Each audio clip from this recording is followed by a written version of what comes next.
Hello, you wonderful people, and welcome to another episode of Super-Fanta-Fi. This being a show we talk about TV shows of the supernatural, fantasy, and/or science fictional genre. For today's episode, I'm going to talk about the latest episode of Supernatural. A lot of interesting things went down in this episode. Obviously, everyone is on edge, like just with everything that's kind of going down recently. Not everyone is in the best of situations. Now, what's interesting is, like, there was this moment between when Mary was talking to Jack, and she's like, oh, the fact of the matter is, we're asking if you're okay because we're worried about you. And Jack responds, well, it's annoying. Which is interesting because Jack has never talked like that. So that in itself already shows, like, okay, something's definitely up here. And obviously everything that goes down with Donatello, I didn't expect us to get the twist that we got. It's like, who did it? Who's after him? It's like, oh, it was Nick who set everything in motion and stuff like that. I was like, okay, so he's poisoning Donatello because he wanted to talk to them. And I was like, okay, so what's this all about? I figured this would all be connected to Lucifer, but I thought, I was like, oh, he was going to get them to willingly help him deal with the whole Lucifer situation. But it's like, no, he found a roundabout way to get involved. Obviously, Sam was super pissed because for Sam, you know, he gave Nick a second chance after season 13's finale of like, oh, actually, Nick's still alive. And it's like, hey, he made this choice a long time ago, but it's like, hey, the fact of the matter is it doesn't determine the rest of his life. The fact is that was Lucifer, that wasn't him. He you know, he has a second lease on life, but now we kind of find out, like, obviously, like, Nick wasn't the most stable person to begin with, and it turns out, like, you know, his obsession with Lucifer, like, it seemed like maybe he would be able to find his way away from it, but it's like, truth be told, he loved being part of Lucifer. It made him feel powerful, even to the point he's having that conversation with Dina. The fact of the matter is, we know what it's like to be basically tied to a nuclear warhead, and the fact is, look at you now, you're back to being some broken hunter. The fact is, you didn't even realize that you've lost, because I guess in his mind, it's like, the fact of the matter is, you were on top of it all. We were angels, these powerful beings. Yeah. Because he's so twisted and broken that he thinks the only thing that's going to fix him and make him better is Lucifer. When it's all said and done, you're the host that Lucifer kind of got stuck with. I don't think you're his perfect host. I mean, to be fair, I don't know if he'd even look at Sam as his perfect host anymore. Like, if given the opportunity, would he go back to Sam's body? Because Sam is his specific host. I mean, Michael ended up being in Dean's body because Dean's his perfect host. So it makes you wonder in some shape or form, would Lucifer get back in, you know, Nick's body, but then eventually find a way back to Sam? Or is it to the point where he's like, nah, screw that, I don't care if you're the perfect body or not, I'm gonna kill you guys just because you've managed to stop me at every turn, so I'd rather not deal with that anymore? It's hard to say. But then he wants to talk to Jack, and then you had that twisted moment where he was like, oh, I want to talk to my son, but it's like, no, Jack isn't your son. Because let's not forget, yes, he's Lucifer's son, but let's not forget, Lucifer was possessing the president when he ended up getting Kelly pregnant. So it's not even like you were involved in that, but for him, he's so twisted to being like, Lucifer's a part of me, I'm a part of him, we're so connected and everything. So anything he did, even when he was possessing another body, I went along with him because we've kind of been through thick and thin together. That, you know, because anytime Lucifer ever popped up, you know, and he needed a body to represent him, it was always, you know, Nick's body. Like, you know, back when even when he was in the cage, what did he look like? He looked like Nick because that was a form that, you know, he associated with. It was the form that, I guess it was a form that everyone could perceive, and it was like the form he was the longest attached to. And obviously there was a whole point where Crowley, like, set up his body so that Lucifer couldn't leave Nick's body. So there's that whole situation. So it's more so like, Lucifer got stuck with you out of necessity, not necessarily because he wanted to. I mean, it's just because, even in the beginning, it's like, you were just a means to an end so he could get to Sam's body, which is the sad, twisted situation. Like, you're so obsessed with this being of like, oh, you make me whole and everything like that. You're just a pawn, you're just a piece to him. But I think for Nick, he's so broken and so twisted up that it's like, oh, I'm okay with that. It turns out that, once again, this is all about getting in contact with Lucifer, because by using Donatello and injecting him with angel grace, you know, and we do know Lucifer's been awake inside of the Empty for a while, which I'm surprised, because considering the last time the Empty had to deal with that, the fact of the matter is it got pissed that Cassio kept it awake, but I guess it can't really do much about Lucifer, because Lucifer being the being that it is, at the very least Castiel had his body and everything, which isn't really his body, but still, you get what I'm saying. It's Jimmy's body, but still, that's still a technicality considering the fact that Jimmy's soul moved on and everything. But nevertheless, like, I guess Lucifer doesn't really have a body, so the Empty's just kind of putting up with it for whatever reason, or maybe because he's an archangel, things work a little differently. I don't know, because it's hard to say. But nevertheless, that's what this is all about. Trying to get him back, and Nick saying like, oh, look at Lucifer's perfect vessel, referring to Sam and being like, oh, not so perfect now, are you? So it's like, and apparently he worked with demons, who demons apparently want Lucifer back, which is interesting, because it's so interesting, because at the time, like, people didn't want Lucifer, but then they wanted him back. People kind of crisscrossed a lot in that regard, especially considering the fact is that Lucifer started kicking it with Heaven last season. Well, we haven't seen him kick it with and that's so interesting. I didn't even think about that really too much. Like, not since we saw the end of, I'm blanking on his name. He was the final Prince of Hell. Was it Asmodeus? Yeah. That was the last time we saw any hints of hell, and that was last season, right? So we haven't seen any hell stuff. Like, we've seen demons subsequently pop up, but that's so interesting, because hell was, like, for a long-running part of this show, that was a big part of the show, because we'd be kicking it and see what Crowley's up to in hell, and, everything dealing with that, but it's like, we have not seen that in such a long time, because, like, Asmodeus last season was our last look at that, so I guess there are those demons that are loyal to Lucifer, which is so interesting, considering the fact is Lucifer never did and has never given a damn about demons. It's always so interesting. I mean, let's not, to the point even Asmodeus tried to kick Lucifer's ass when Lucifer was weakened and everything before. So it's just so interesting how that kind of goes down. I am curious to see, like, what is the state of hell and what that's going to be like. What demon has taken over and stuff like that. I don't remember if they've even acknowledged or even brought that up so far in the show. Maybe they haven't, I just don't remember, because, like, it's not been a thing this season. If it has, I really don't remember, which is so interesting. I mean, we've seen little tidbits of, obviously, of Heaven, but Heaven's barely hanging on by a thread, and I'm assuming the demon world, hell is kind of like that too. It's barely hanging on by a thread because there's no leadership, not unless it's just some Joe Schmo taking over right now. But yeah, it's just interesting to think about. But luckily, Jack showed up with Mary to stop everything, pushed Lucifer back into the Big Empty.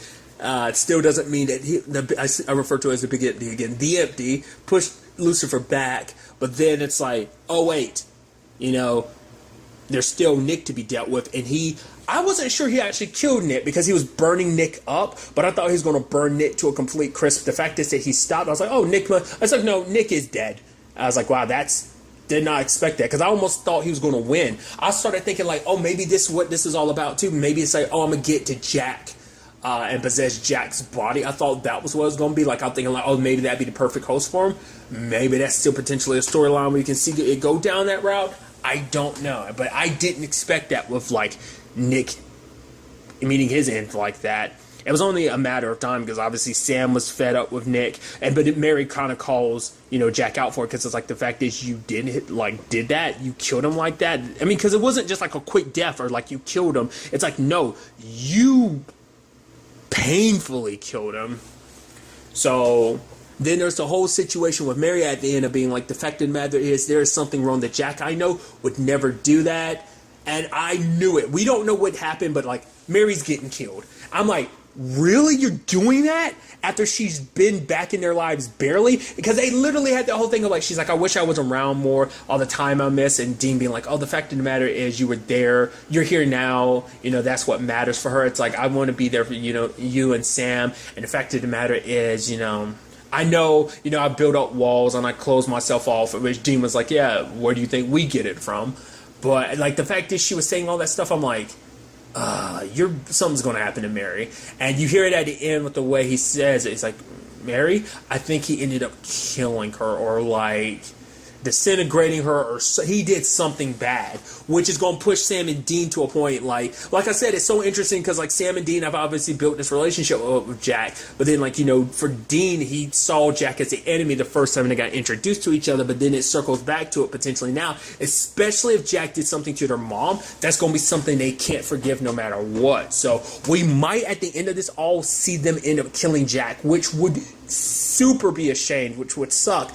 But it's that whole aspect of, if he doesn't have his humanity, let's not forget who his dad is. We've seen what like Luciferness can do to people. We saw what it kind of did to Nick, you know, so who's to say that side of things doesn't completely corrupt Jack? I mean, to be fair, it's like, we've seen what people without a soul. Once again, let's go back to the perfect example. Obviously, Donatello's there, but obviously a great example would be Sam. Well, Sam was like without a soul. Now you add in the fact is of having power stronger than an archangel, you get Jack's situation, so there's that. Then you even have like Castiel. Like, of course he was trying to figure out this whole soul situation. That's why he hasn't been around a little while. But he's meeting up with Joe, and basically because she kicked it with Joshua, who Joshua got in contact with God. I thought it was kind of interesting her being like, no, Joshua never contacted God. God always contacted Joshua. That's a very big distinction. So basically, there might be a way of contacting God, because it's like, basically with Jack's situation, if he doesn't have any soul left, or if he has only a minuscule amount, what's going to end up happening is like the only way to get him his soul back is God, because God's the only one that's able to create souls, which is interesting because he's also the only one that's able to make angels, because Lucifer kind of made that claim and stuff like that, but he never knew how to do it. Obviously, like, Joe, her perspective on things is kind of interesting, because for her, she doesn't like the way God handles things, because it's like God doesn't meddle, because she heard that from Joshua, and it's like, how can that be? These are supposed to be his perfect creations, yet he let things happen. Like, the fact is he lets hate, fester in this world and stuff like that. You know, there's a lot of evil and there's a lot of problems, and so for her, it's like, yeah, I might kind of benefit from my situation, but every time I'm healing people, I'm doing it for me, because, you know, she wants to feel like she's doing some good in this world, kind of helping in some shape or form, because she kind of feels like the world's basically been abandoned by God, and it's like she's trying to do her own part to help and everything, because for her, it's like when it's all said and done, it's a lonely world. From ants to angel, everyone in between, everyone's lonely. But, you know, when it's all said and done, you have Castiel being like, that's not the case. The fact is we have each other, which, you know, Joe kind of has a reluctancy, you know, kind of hearing that, but still, that ultimately ends up tying in, because it seems like even when you have each other, it still leads to trouble, considering everything that potentially went down with Jack this episode. Because obviously their attempts to reach God did not work. Because even Joe was like, you have to admit what this is all about, Castiel. The fact is, you just don't want to have to admit the truth to Sam and Dean that his soul is gone. Because let's not forget, he saw what Jack did and he figured it out in that moment. But what did he do? He kind of ran off to try and find a solution so he wouldn't have to tell Sam and Dean that Jack's soul is gone. Because the fact is, he is afraid. Because it's like, when you have someone that powerful with no soul, you know. And to be fair, it's like the sad thing is Jack is in conflict, because I think there might be some of his soul left. It might not be a lot, but it might be enough that kind of weighs on him. And obviously, he's, you know, because for him, it's like he doesn't feel nothing. He feels something, but it's not what he felt before. So it might not be that all of his soul is gone, but enough is going to kind of make him off kilter. And without his soul, it kind of imbalances him as a Nephilim. Like his whole angel power, him being a Nephilim and not having his grace and powers was killing him, as, you know, on a human side of things, and maybe not having a soul is affecting him on a Nephilim level in the same right. Like that, basically his angel side is off balance by not having a soul to balance the human side of him. So that's currently where my mind is on everything. That, like I said, it's a crazy episode. With everything that kind of went down in that regard. The fact is that Joe was kind of brought back and everything like that does make me go like, okay, so we are potentially seeing her going forward, maybe more. They'll cross paths in some shape or form. Maybe she'll be the lead to, you know, I mean, I am curious, will God kind of pop up ever again in the show or not? We haven't seen him since he left at the end of season 11, so, with his sister, so.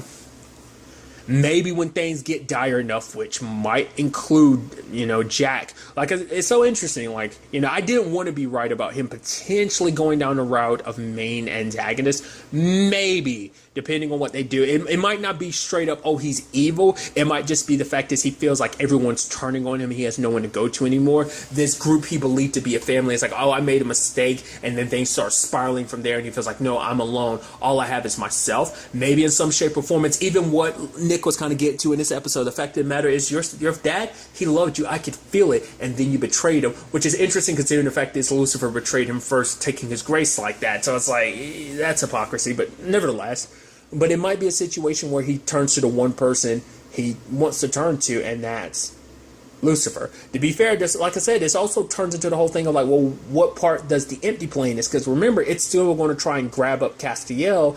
That doesn't necessarily mean the resolve of this situation, but potentially what's going forward. I don't know. Like, there's many possibilities in which this whole situation can play out, and I'm so very interested to find out, especially finding out what happened to Mary and like what is Jack going to do? Is he going to try and bring her back with his powers and stuff like that? I mean, to be fair, that took like God's sister doing stuff, because even as powerful as Jack is, he was able to bring Castiel back because Castiel existed in the empty. Humans are in a different situation, especially if he did something like he destroyed her soul. It might not just be a situation that he killed her, he might have destroyed her soul. But even if he didn't, let's not forget heaven's kind of in a chaotic way that it is right now too. So, like I said, so many possibilities of how this whole situation will play out. I'm very interested to see what the next episode has in store for us. But really, that's all I want to talk about. Till the next time with me, be happy, be safe, live life to the fullest, enjoy it. Good day and goodbye.